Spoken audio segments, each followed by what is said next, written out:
আওয়ামী লীগকে বন্ধু বাড়াতে গিয়ে বাংলাদেশের মানুষকে শত্রু বানিয়ে ফেলেছে ভারত, বললেন বিএনপি নেতা হাফিজ। পরিস্থিতি ঘোলাটে করার চেষ্টা রুখে দেওয়ার হুঁশিয়ারি জামাত ও ইসলামী আন্দোলনের। ভারত সরকারের সবচেয়ে বড় ভুল হলো বাংলাদেশের মানুষকে তারা শত্রু বানিয়ে ফেলেছে আওয়ামী লীগকে বন্ধু বানাতে গিয়ে। প্রতিবেশীদেরকে উত্ত্যক্ত করা হলো ভারতের হ্যাবিট। আমরা কোনো আগ্রাসন সহ্য করব না। বাংলাদেশের 1 ইঞ্চি জমি আমরা কাউকে ছেড়ে দেব না। আজকে আমাদের পাশের রাষ্ট্রে ভারত, সেখানে বিভিন্ন সংবাদ মাধ্যম অশান্তি করার বিভিন্ন নীল নকশা তৈরি করেছে। বাংলাদেশ মিশনে হামলার প্রতিবাদে ভারতীয় হাই কমিশন অভিমুখে ইনকিলাব মঞ্চের র্যালি, পুলিশের ব্যারিকেড, প্রেস ক্লাবের সামনেও গণমিছিল। দেখছিলেন প্রধান শিরোনাম। রাত 11টার সময় সঙ্গে আছি আমি গোলাম রবি। এবার অন্যান্য শীর্ষ সংবাদ। সীমান্তে একের পর এক বাংলাদেশি মারছে বিএসএফ। এবার গুলিতে পঞ্চগড়ের গরু ব্যবসায়ী নিহত। পতাকা বৈঠকের পর বিজিবির কাছে মরদেহ হস্তান্তর। আমার তো শুধু তেল দরকার, বাজার তো দরকার না। বাজারে অদ্ভুত নিয়ম, তেল কিনলে প্যাকেজে নিতে হবে চাল বা চিনিও। সরবরাহ সংকটের অজুহাতে সয়াবিনের দাম বাড়ানোর পায়তারা। সবজিতেও নেই স্বস্তি, দিশেহারা ক্রেতা। চামড়া শিল্পের বর্জ্য থেকে উৎপাদন সম্ভব টাইলস, বন্ডেড লেদার। বছরে বাড়তি আয় হবে 400 থেকে 500 কোটি টাকা। বর্জ্য অপসারণ পরিবেশ বান্ধব হলে বাড়বে পণ্যমূল্য, কমবে নদী দূষণ। আওয়ামী লীগকে বন্ধু বানাতে গিয়ে ভারত বাংলাদেশের মানুষকে শত্রু বানিয়ে ফেলেছে বলে মন্তব্য করেছেন বিএনপির স্থায়ী কমিটির সদস্য হাফিজ উদ্দিন আহমদ। আলাদা আয়োজনে দলটির আরেক নেতা ডক্টর খন্দকার মোশাররফ হোসেন বলেছেন, সম্প্রীতির বাংলাদেশে উস্কানি দিয়ে পরিস্থিতি ঘোলাটে করার অপচেষ্টা চলছে। আর রুহুল কবির রিজভী বলেছেন, বাংলাদেশে আধিপত্য কায়েম করতে উঠে পড়ে লেগেছে ভারত। ভারতীয় মিডিয়ায় বাংলাদেশ বিরোধী অবস্থান ও ষড়যন্ত্রের বিরুদ্ধে প্রতিদিনই প্রতিবাদ জানাচ্ছে বিএনপি সহ বিভিন্ন রাজনৈতিক দল। এমনকি ভারতীয় পণ্য বর্জনের ডাক দিয়ে আন্দোলনও করছেন তারা। শুক্রবার সকালে গুলশানে দেশীয় পণ্য কিনতে উদ্বুদ্ধকরণের এক অনুষ্ঠানে বিএনপির সিনিয়র যুগ্ম মহাসচিব রুহুল কবির রিজভী বলেন, সাম্প্রদায়িক উস্কানির মাধ্যমে ভারত বাংলাদেশে আধিপত্য কায়েমের চক্রান্ত করছে। যে আপনারা উঠে পড়ে লেগেছেন বাংলাদেশের বিরুদ্ধে অপপ্রচার করতে, আর সেই সাম্প্রদায়িকতার ধোঁয়া তুলে কট্টর হিন্দুবাদীদেরকে উস্কে দিয়ে আপনারা চাচ্ছেন উপমহাদেশে আপনাদের আধিপত্য কায়েম করতে। আপনাদের এই ধরনের অপরকে ঘৃণা করার মনোভাবের কারণে আজকে নেপাল আপনাদের সাথে নেই, আজকে ভুটান আপনাদের সাথে আর নেই, আজকে শ্রীলঙ্কা আপনাদের সাথে নেই, আজকে মালদ্বীপ আপনাদের সাথে নেই, পাকিস্তান তো নেই প্রথম থেকে, বাংলাদেশ আপনাদের সাথে নেই। এদিকে জাতীয় প্রেস ক্লাবে এক আলোচনা সভায় যোগ দিয়ে বিএনপির স্থায়ী কমিটির সদস্য অবসরপ্রাপ্ত মেজর হাফিজ উদ্দিন আহমেদ বলেছেন, শেখ হাসিনাকে বন্ধু বানাতে গিয়ে ভারত বাংলাদেশের মানুষকে শত্রু বানিয়েছে। ভারত সরকারের সবচেয়ে বড় ভুল হলো বাংলাদেশের মানুষকে তারা শত্রু বানিয়ে ফেলেছে আওয়ামী লীগকে বন্ধু বানাতে গিয়ে। তারা জনগণের সাথে বন্ধুত্ব চায় না। এই ধরনের একটা দল যারা লুটপাট চোরের দল, চোরতন্ত্র প্রতিষ্ঠা করেছে বাংলাদেশে, তাদের সাথে তারা বন্ধুত্ব করতে গিয়েছে। প্রতিবেশীদেরকে উত্ত্যক্ত করা হলো ভারতের হ্যাবিট। এর আগে সকালে প্রেস ক্লাবে আরেক আলোচনা সভায় বিএনপির স্থায়ী কমিটির সদস্য ডক্টর খন্দকার মোশাররফ হোসেন দাবি করেন, শেখ হাসিনা ভারতে অবৈধভাবে অবস্থান করে দেশবিরোধী ষড়যন্ত্র করছেন। স্বৈরাচার ফ্যাসিস্ট চিহ্নিত হয়ে দেশ থেকে পলায়ন করতে বাধ্য হয়েছে। তারা আজকে একটি দেশে আশ্রয় গ্রহণ করেছে এবং সেটা কিন্তু বৈধভাবে আশ্রয় গ্রহণ নয়, অবৈধভাবে একটি দেশে আছে। সেখান থেকে তারা ষড়যন্ত্র করবে, তারা চেষ্টা করবে বাংলাদেশে একটা অশান্তি সৃষ্টির জন্য, আমাদের মধ্যে বিভেদ সৃষ্টি করার জন্য। সরকার যে সংস্কারগুলো করতে চাচ্ছে সেগুলো দ্রুত শেষ করে আমাদেরকে নির্বাচনের দিকে যেতে হবে। ঐক্যবদ্ধভাবে দেশবিরোধী সব চক্রান্ত প্রতিহতের ডাক দেন বিএনপি নেতারা। ঐক্যবদ্ধ হয়েছিল। আহমেদ সালেহীন, সময় সংবাদ, ঢাকা। সংখ্যালঘুকে ঢাল বানিয়ে একটি চক্র নিজেদের স্বার্থ হাসিল করতে চায় বলে মন্তব্য করেছেন জামায়াতের আমির শফিকুর রহমান। কুমিল্লা মহানগর জামায়াতের কর্মী সভায় নির্বাচন ব্যবস্থা সংস্কারের গতি বাড়িয়ে দ্রুত নির্বাচন দেওয়ার আহ্বান জানিয়েছেন আমির। এদিন রাজধানীতে আলাদা অনুষ্ঠানে জামায়াত নেতারা বলেছেন, সংখ্যালঘুদের ব্যবহার করে দেশে আর কোনো ষড়যন্ত্র করতে দেয়া হবে না। দীর্ঘ 19 বছর পর কুমিল্লায় জামায়াতে ইসলামের কর্মী সম্মেলন। টাউন হল মাঠে আয়োজনে প্রধান অতিথি হিসেবে যোগ দেন জামায়াতে ইসলামের আমির ডাক্তার শফিকুর রহমান।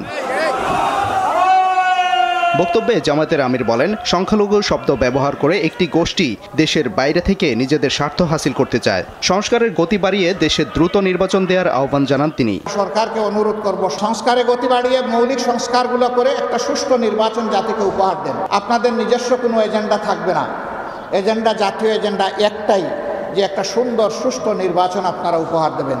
আমরা কোনো আগ্রাসন সহ্য করব না। বাংলাদেশের 1 ইঞ্চি জমি আমরা কাউকে ছেড়ে দেব না। আমাদের জীবন দিব, তবুও বাংলাদেশের আধা ইঞ্চি জমি আমরা ছেড়ে দেব না।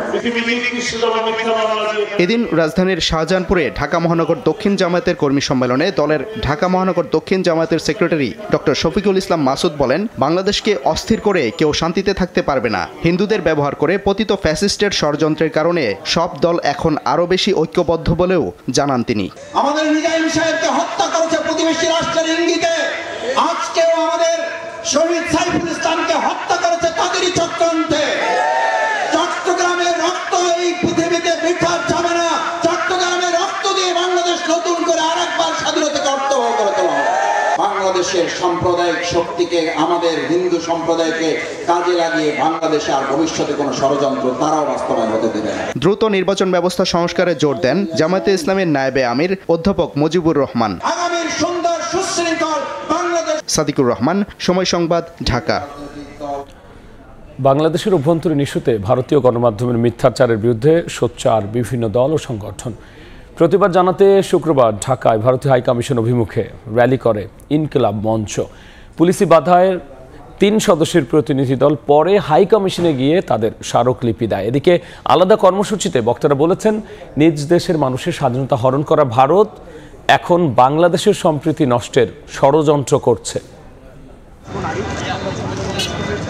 ব্যানার ফেস্টুনে ভারতীয় আগ্রাসনের প্রতিবাদে স্লোগান। শুক্রবার বিকেলে ইনকিলাব মঞ্চের এই র্যালি যায় ঢাকায় ভারতীয় হাইকমিশন অভিমুখে। 6 ডিসেম্বর বাবরি মসজিদ ধ্বংসের 32তম বার্ষিকী উপলক্ষে র্যালিটির আয়োজন করা হলেও অংশগ্রহণকারীরা প্রতিবাদ জানান আগরতলায় সহকারী হাইকমিশনে হামলা ও গণমাধ্যমের নেতিবাচক ভূমিকার। গুলশান 2 থেকে শুরু হওয়া র্যালিটি কিছুটা এগোতেই পুলিশের বাধার মুখে পড়ে। এক পর্যায়ে মঞ্চের 3 সদস্যের প্রতিনিধি দল হাইকমিশনে গিয়ে জমা দেন স্মারকলিপি। এ সময় সীমান্তে বাংলাদেশি হত্যার নিন্দা জানিয়ে বক্তারা বলেন, বাবরি মসজিদের মতো যদি আজমির শরীফও দখল করা হয় তবে ভারতের পরিণতি হবে ভয়াবহ।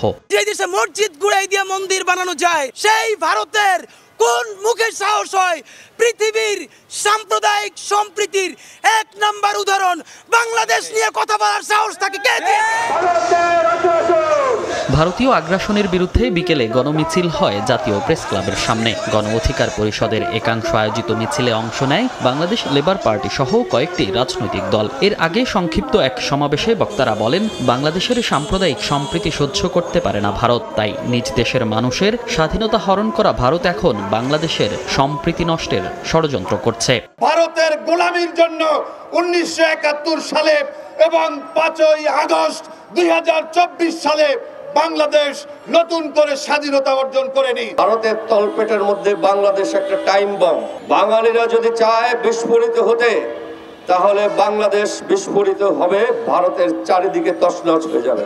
এদিকে জুলাই আগস্টে ছাত্র জনতার আন্দোলনে আহতদের সুস্থতা কামনা এবং শহীদদের স্মরণে মিরপুরে আলোচনা সভা করে গণ অধিকার পরিষদের আরেক অংশ। সেখানে সভাপতি নুরুল হক নূর অভিযোগ করেন, মিথ্যাচার করে ভারতীয় গণমাধ্যম সহিংসতায় উস্কানি দিচ্ছে। এইখানে নাকি হিন্দুদের উপরে নির্বিচারে হত্যাযজ্ঞ চালানো হচ্ছে, নির্যাতন চালানো হচ্ছে, এমনকি আমাদের হিন্দু বোনেরা মায়েরা নাকি শাখা সিঁদুর পরে রাস্তায় বের হতে পারে না।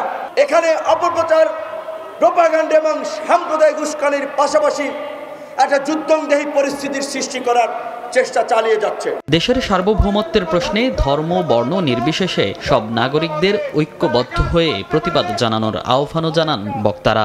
অপপ্রচার চালাচ্ছে। মনির হোসাইন, সময় সংবাদ, ঢাকা। সীমান্তে একের পর এক বাংলাদেশি মারছে বিএসএফ। এবার পঞ্চগড়ে তাদের গুলিতে এক গরু ব্যবসায়ী নিহত হয়েছেন। বিকেলে তার লাশ ফেরত দিয়েছে বিএসএফ। পতাকা বৈঠকের মাধ্যমে বিজিবির কাছে তারা মরদেহ হস্তান্তর করে। সীমান্ত হত্যার শেষ কোথায়, এমন প্রশ্ন কয়েক দশক ধরে চলে আসলেও দৃশ্যমান কোনো ফল মেলেনি। বিএসএফের গুলিতে আবারও প্রাণ হারালেন এক বাংলাদেশি। পঞ্চগড়ের মোমিনপাড়া সীমান্তে ভারতীয় সীমান্তরক্ষী বাহিনীর গুলিতে আনোয়ার হোসেন নামের এক গরু ব্যবসায়ী নিহত হয়েছেন। নীলফামারী 56 বিজিবি ব্যাটালিয়ন জানায়, শুক্রবার রাতের আধারে কয়েকজন বাংলাদেশি সীমান্ত পেরিয়ে ভারত যায়। ফেরার পথে ভোরবেলা বিএসএফ তাদের দেখতে পেলে ধাওয়া দেয়। এক পর্যায়ে গুলি চালালে ঘটনাস্থলে আনোয়ার মারা যান। পরে তার মরদেহ নিয়ে যান বিএসএফ সদস্যরা। ভোর 5:15টার দিকে গোলাগুলি শব্দ পাওয়া গেছিল। এরপরে বিজিবি চিহ্নিত করতে পেরেছে যে ভারতীয় সীমান্তে একজন লাশ পড়ে আছে। একজনকে মারা ফেলছে, একজনকে আটক করে রাখছে। অপরাধ একজন করতে পারে, আইন আছে, কিন্তু পাখির মতো গুলি করে মারা, একটা মানুষকে তাজা প্রাণ ঝরায় দেওয়া, এটা খুব কষ্টকর। দেশবাসী এটা আমরা খুব নিন্দা জানাই। পরে পতাকা বৈঠকের মধ্য দিয়ে বিজিবিকে লাশ হস্তান্তর করে বিএসএফ। প্রতি বছরই বহু বাংলাদেশি মারা যাচ্ছেন বিএসএফ এর গুলিতে। চলতি বছরের সেপ্টেম্বরে মায়ের সঙ্গে ভাইকে দেখতে ভারতের ত্রিপুরা যাওয়ার সময় বিএসএফ এর গুলিতে প্রাণ যায় 14 বছর বয়সী স্বর্ণা দাসের। ঠাকুরগাঁওয়ে নিহত হন বাংলাদেশি কিশোর। বাদ পড়েনি অক্টোবর নভেম্বর মাসও। 7 অক্টোবর কুমিল্লায় ভারতীয় সীমান্তরক্ষী বাহিনীর গুলিতে মারা যান এক বাংলাদেশি যুবক। নভেম্বরে ব্রাহ্মণবাড়িয়ার কসবা সীমান্তে 2 বাংলাদেশি আহত হন। আইন ও সালিশ কেন্দ্রের পরিসংখ্যান বলছে, গত 15 বছরে 6 শতাধিক বাংলাদেশিকে হত্যা করেছে বিএসএফ। আহত হয়েছেন 7 শতাধিক। লাবিব হাসান, সময় সংবাদ। সরবরাহ সংকটে ভোজ্য তেল শূন্যের পথে রাজধানীর বাজার। কিছু দোকানে আবার অদ্ভুত নিয়ম। সয়াবিন কিনলে প্যাকেজ আকারে সঙ্গে নিতে হবে অন্য পণ্য, আর এর মধ্যেই রয়েছে আবার দাম বৃদ্ধির অভিযোগও। এদিকে সপ্তাহ ব্যবধানে ব্রয়লার মুরগির দাম বেড়েছে 20 টাকা পর্যন্ত। সরবরাহ বাড়লেও স্বস্তি নেই সবজির বাজারে। মোহাম্মদপুর টাউন হল মার্কেট ঘুরে এসএম আরিফিনের রিপোর্ট। বাজারে এসে সয়াবিন তেল কিনতে হিমশিম খাচ্ছেন ভোক্তারা, কারণ 3 সপ্তাহের বেশি সময় ধরে চলা সরবরাহ সংকট তীব্র হয়েছে ডিসেম্বরের শুরুতে। তাই তেল ছাড়াই কাউকে ফিরতে হচ্ছে বাজার থেকে। কোনো দোকানে মিললেও গুনতে হচ্ছে নির্ধারিত দামের চেয়ে বেশি। আবার অন্য পণ্য না কিনলে মিলছে না কোনো কোনো কোম্পানির বোতলজাত সয়াবিন তেল। সাপ্তাহিক ছুটির দিন শুক্রবারে বাজারে এসে এমন নাজেহাল দশার কথাই জানালেন ক্রেতারা। তেল কিনতে গেলে বলছে চাউল নেন তেলের সাথে, না হলে আপনার সরিষার তেল নেন। মানে তেল নিতে হলে অন্য একটা প্রোডাক্ট নিতে হবে, যেটা আমার প্রয়োজন নাই। যদিও পাচ্ছি কোনো দোকানে 165 টাকার তেল চাচ্ছে 200 টাকা। যখনই তারা কোনো কিছু বাড়াইতে চায় তখন তারা জিনিস উধাও করে দেয়। এর কারণ হিসেবে রাজধানীর মোহাম্মদপুর টাউন হল মার্কেটের বিক্রেতারা জানান, বাজারে ভোজ্য তেলের সরবরাহ সংকট তৈরি করেছে কোম্পানিগুলো। যাই বা আসছে তাও বিক্রি করতে হচ্ছে অন্য পণ্যের সঙ্গে। 3 কার্টুন তেল নিছে, আমাকে 1 বস্তা পোলাও চাল দিয়ে দিছে। কাস্টমার অনেকে ভাই রাগ হয়ে যায়, অনেকে আমি তেল নিব, আমি চাল নিব কেন? শুল্ক কমানোর উল্টা চিত্র দেখা যায়। 2022 সালের পর আবার যখন ভোজ্য তেল ও শূন্যের দিকে খুচরা বাজার, তখন সপ্তাহ ব্যবধানে কেজিতে 50 টাকা পর্যন্ত দাম বৃদ্ধির খবর দিলেন মুরগির বিক্রেতারা। গত সপ্তাহে দেশি মুরগি কিনে আনছি আমরা হলো 80 টাকা, 480 টাকা কেজি। আজকে আনছি 800 টাকা কেজি কিনে আনছি। ব্রয়লার মুরগি ছিল 170, 180, আর এই সপ্তাহ মুরগি আমদানি একটু কমে গেছে, আছে 180, 90। সবজির বাজারে ক্রেতারা বলছেন, শীতকালীন পণ্যের সরবরাহ বাড়লেও কমেনি দামের উত্তাপ। বেশিরভাগ সবজি বিক্রি হচ্ছে 60 থেকে 80 টাকা কেজি দরে। বাজারের অবস্থা তো ডে বাই ডে এটা ডিক্রিজই করতেছে, কোনো ইমপ্রুভমেন্ট নাই। যে দাম চাবে সেই দামে আপনি জিজ্ঞেস করেন, কোনো দামই কমাবে না। আগে হয়তো একটা জিনিস যে পরিমাণ কিনতাম, এখন আমি সেই পরিমাণ কিনতে পারতেছি না। এই অবস্থায় নিত্যপণ্যের বাজারে আসা অসহায় ক্রেতাদের দাবি, আইনের কঠোর প্রয়োগ ছাড়া বাজারে মিলবে না ভোক্তার স্বস্তি। সবকিছুর অনেক হাই প্রাইস ভাই, আলু ভর্তা দিয়ে সাধারণ মানুষ খেতে পারবে না। এখন দরকার আসলে সরাসরি আইনের প্রয়োগ। এদিকে গেল সপ্তাহেও প্যাকেটজাত তরল দুধের দাম বাড়িয়েছে কোনো কোনো দেশি কোম্পানি। তবে কেজিতে 5 থেকে 6 টাকা কমেছে চিনি ও ছোলার দাম। আর উচ্চমূল্যে স্থিতিশীল রয়েছে আলু ও পেঁয়াজের দর। এমএস আরিফিন, সময় সংবাদ, ঢাকা। চামড়া শিল্পের বর্জ্য থেকে উৎপাদন সম্ভব, টাইলস থেকে শুরু করে বন্ডেড লেদার। বছরে যা থেকে আয় করা সম্ভব 400 থেকে 500 কোটি টাকা। একই সাথে ট্যানারির বর্জ্য অপসারণ প্রকৃতি বান্ধব হলে বাড়বে পণ্যমূল্য। অর্থনীতিবিদরা বলছেন, এর মাধ্যমে শুধু নদী দূষণই কমবে না, এমনটা নয়, ঘুরে দাঁড়াবে চামড়া শিল্প। ধ্রুব ব্যানার্জি 3 পর্বের ধারাবাহিকের আজ দেখব শেষ পর্ব। ক্যামেরায় ছিলেন মোহাম্মদ নিজাম ও শেখ নাহিদ।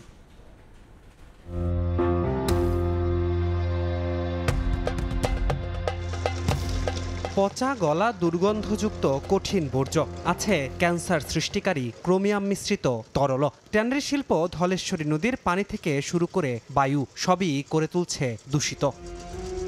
অনেকেরই ধারণা পরিবেশগত দিক ছাড় দিলেও এগিয়ে যাচ্ছে চামড়া শিল্প। বাস্তবতা এমনটা নয়। উন্নত দেশগুলোতে চামড়া ও চামড়াজাত পণ্য রফতানিতে প্রয়োজন হয় লেদার ওয়ার্কিং গ্রুপ সনদ। এ সনদ পেতে মোট 1710 নম্বরের মূল্যায়নে 300 নম্বরই থাকে বর্জ্য ব্যবস্থাপনা সংক্রান্ত। দেশে 2 শতাধিক কারখানার মধ্যে এ সনদ রয়েছে মাত্র 7টির, যার মাঝে সাভারের বিসিক শিল্পনগরীতে রয়েছে মাত্র 1টি। ফলে ট্যানারি শিল্প হাজারিবাগ থেকে স্থানান্তরের পরও ঘুরে দাঁড়াতে পারেনি চামড়া শিল্প। মাত্র 2 অর্থবছর ছাড়া কোনো বছরই পূরণ হয়নি লক্ষ্যমাত্রা। সঙ্গে রয়েছে পরিবেশ দূষণ। এই উভয় সংকটের সমাধান মিলবে কিসে? বিশেষজ্ঞদের মত, তরল বর্জ্যের ক্ষেত্রে একটু সচেতন হলেই নদী এবং পরিবেশের জন্য মারাত্মক ক্রোমিয়াম বর্জ্য থেকে আলাদা করে আবারও ব্যবহার সম্ভব। ওয়াটার পলিউশনটাকে প্রিভেন্ট করার জন্য সেখানে কস্ট ইফেক্টিভ না হলে এটাকে রিজেনারেট করা দরকার। অ্যাজ ওয়েল এজ ফাইনালি এটাকে পিউরিফাই করে এগেইন ট্রেনিংয়ে এটাকে ইউজ করা যেতে পারে। এবার আসি কঠিন বর্জ্যের কথায়। চারিদিকে কঠিন বর্জ্যের ভাগাড়, আছে দুর্গন্ধ। প্রতি বছর হিসাব মতে এখানে প্রায় 90,000 মেট্রিক টন চামড়ার কঠিন বর্জ্য জমা হয়। এগুলো দিনের পর দিন এখানে পচে গলে পরিবেশকে করে তোলে দূষিত। দূষণের এই মহোৎসবের মাঝেও সংশ্লিষ্টরা বলছেন, কঠিন বর্জ্য ব্যবস্থাপনায় আধুনিক অবকাঠামো গড়তে পারলে প্রায় 95% বর্জ্য দিয়েই টাইলস থেকে শুরু করে বন্ডেড লেদার সহ বিভিন্ন উপাদান তৈরি করা সম্ভব হবে, যা থেকে প্রতি বছর 400 থেকে 500 কোটি টাকা বাড়তি আয় সম্ভব। শেভিং ডাস্ট দিয়ে আমরা বন্ডেড লেদার করতে পারি, লেদার বোর্ড করতে পারি। তারপরে হচ্ছে আমরা যেটা র হাইটস থেকে জিলাটিন করতে পারি, তারপরে এটাতে ক্যাপসুলের কাভার করতে পারি। এগুলো প্রজেক্ট যখন হয়ে যাবে তখন অটোমেটিক্যালি আমার ডাম্পিং ইয়ার্ডের লোডটা কমে যাবে। অর্থনীতিবিদদের মত, পরিবেশ বান্ধব আধুনিক বর্জ্য ব্যবস্থাপনায় শুধু নদী দূষণই কমবে এমনটাই নয়। LWG সনদ পেলে বহির্বিশ্বে বাড়বে দেশের চামড়ার কদরও। প্রায় শতভাগ আসলে মূল্য সংযোজনের সুযোগ রয়েছে। উচ্চ মূল্যের পণ্য আমরা রপ্তানি করতে পারি যদি আমরা এই দেশের ভিতরে যে এনভায়রনমেন্টাল কমপ্লায়েন্স সেটাকে ঠিক রাখতে পারি। আর শিল্পনগর তৈরি করলাম চামড়ার জন্য। এই পরিবেশগত যে কমপ্লায়েন্সের ইস্যুগুলো কি সেটা যদি অ্যাড্রেসই করতে না পারি তাহলে লাভটা কি? এবছর চামড়া শিল্পনগরের 6টি প্রতিষ্ঠানকে নিজস্বভাবে ইটিপি তৈরির অনুমতি দেওয়া হয়েছে। পরিবেশের স্বার্থে ব্যাপারটিকে ইতিবাচক হিসেবে দেখছেন পরিবেশবিদরা। ধ্রুব ব্যানার্জি, সময় সংবাদ, ঢাকা। এবার প্রজাপতি মেলার খবর। উড়লে আকাশে প্রজাপতি, প্রকৃতি পায় নতুন গতি। প্রতিপাদ্যে জাহাঙ্গীরনগর বিশ্ববিদ্যালয়ের জহির রায়হান মিলনায়তনে এবারও আয়োজিত হয়েছে প্রজাপতি মেলা।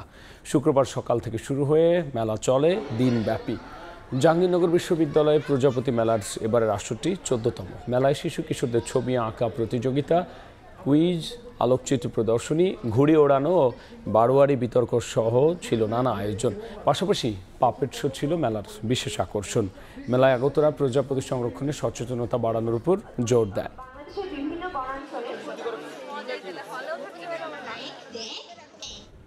ভারতে আন্দোলনরত নিরস্ত্র কৃষকদের উপর চড়াও হলো পুলিশ। ফসলের ন্যায্য মূল্য নির্ধারণের দাবি নিয়ে শুক্রবার দিল্লির উদ্দেশ্যে পদযাত্রা শুরু করলে কৃষকদের উপর টিয়ার গ্যাস নিক্ষেপ করে পুলিশ। আন্দোলনকারীদের ছত্রভঙ্গ করতে করা হয় লাঠিচার্জ। হরিয়ানায় বন্ধ করা হয় ইন্টারনেট, জারি করা হয় 144 ধারা। ফসলের ন্যায্য মূল্য নির্ধারণের দাবিতে শুক্রবার দিল্লি অভিমুখে রওনা হন পাঞ্জাবের কৃষকরা। এ সময় আন্দোলন দমনে বন্ধ করে দেয়া হয় দিল্লি হরিয়ানা মহাসড়ক, দেয়া হয় ব্যারিকেড। এক পর্যায়ে কৃষকদের উপর চড়াও হয় নিরাপত্তা বাহিনী। নিরস্ত্র কৃষকদের ছত্রভঙ্গ করতে টিয়ার গ্যাস ব্যবহারের পাশাপাশি করা হয় লাঠিচার্জ। এতে আহত হন বেশ কয়েকজন। এর আগে বড় ধরনের জমায়েত এড়াতে প্রশাসনের পক্ষ থেকে ইন্টারনেট সেবা বন্ধ করে জারি করা হয় 144 ধারা। দিল্লি চলো আন্দোলনের জেরে মহাসড়কে বন্ধ হয়ে যায় যান চলাচল। এতে ভোগান্তিতে পড়েন যাত্রীরা। আইনিভাবে ফসলের ন্যায্য মূল্য নির্ধারণের বিষয়ে সরকারের সঙ্গে এরই মধ্যে কয়েক দফা আলোচনা হয়ে গেছে ভারতের কৃষক জোটগুলোর। তবে সরকারের নিত্য নতুন প্রতিশ্রুতির কোনোটিই বাস্তবায়ন না হওয়ায় আবারও পথে নেমেছেন সাধারণ কৃষক। শুক্রবার সরকারের উপর চাপ সৃষ্টি করতে দিল্লির উদ্দেশ্যে পদযাত্রা শুরু করেন সম্মিলিত কৃষক মোর্চার কর্মীরা। ভারতের রুটির ঝুড়ি হিসেবে খ্যাত পাঞ্জাবের সাধারণ কৃষকদের দাবি দাওয়া তুলে ধরাই ছিল তাদের উদ্দেশ্য। আমরা ব্যারিকেড ভেঙে দিল্লির দিকে এগোতে চাই না। আমরা শুধু আমাদের প্রয়োজনীয় জিনিসপত্র নিয়ে শান্তিপূর্ণভাবে পদযাত্রা করতে চাই। মোদী সরকারের মতো সুপার পাওয়ার যদি আমাদের উপর টিয়ার গ্যাস আর রাবার বুলেট ছোড়ে তবে বিশ্বের কি হবে আমি জানি না। সৃষ্টিকর্তা তাদের সুবুদ্ধি দিন। প্রশাসন বলছে আলোচনার দরজা কৃষকদের জন্য সবসময়ই খোলা রয়েছে। বিরোধী দল কংগ্রেস নেতাদের দাবি, সরকার বারবার কৃষকদের দেয়া প্রতিশ্রুতি ভঙ্গের কারণেই রাজপথে নামতে হচ্ছে কৃষকদের। সাদিয়া তাসনিম, সময় সংবাদ। মালয়েশিয়ার সরকারি আবাসন প্রকল্পে অভিযান চালিয়ে বাংলাদেশি সহ 93 অবৈধ অভিবাসীকে আটক করেছে দেশটির অভিবাসন বিভাগ। বৃহস্পতিবার মধ্যরাতে ওই অভিযান চালানো হয়। অভিবাসন বিভাগের এমন তৎপরতায় আতঙ্কে আছেন প্রবাসীরা। দিনে অফারেসি চলতেছে, যার কারণে আমরা বাঙালি যারা আছে এরা অনেক আতঙ্কের মধ্যে দিন জীবনযাপন করছি। মালয়েশিয়া খুবই চাপের মাঝে আছি, আমরা বাইরে যাইতে পারতেছি না, কাজ কাম করতে পারতেছি না, বিভিন্ন জায়গা এবং এমনকি বিভিন্ন রুমেও অফারেসি দিতেছে। বর্তমান যে হারে অফারেসি দিচ্ছে আমরা সবাই এখন আতঙ্কের ভিতরে আছি। আটককৃতদের মধ্যে বাংলাদেশি ছাড়াও ইন্দোনেশিয়া, নেপাল ও পাকিস্তানের নাগরিক রয়েছেন। তাদের মধ্যে 4 মাস বয়সী শিশুও রয়েছে। আটকদের পরবর্তী তদন্তের জন্য ইমিগ্রেশন ডিপোতে রাখা হয়েছে। মোহাম্মদ আব্দুল কাদের, সময় সংবাদ, কুয়ালালামপুর, মালয়েশিয়া। এতক্ষণ দেখছিলেন দেশ বিদেশের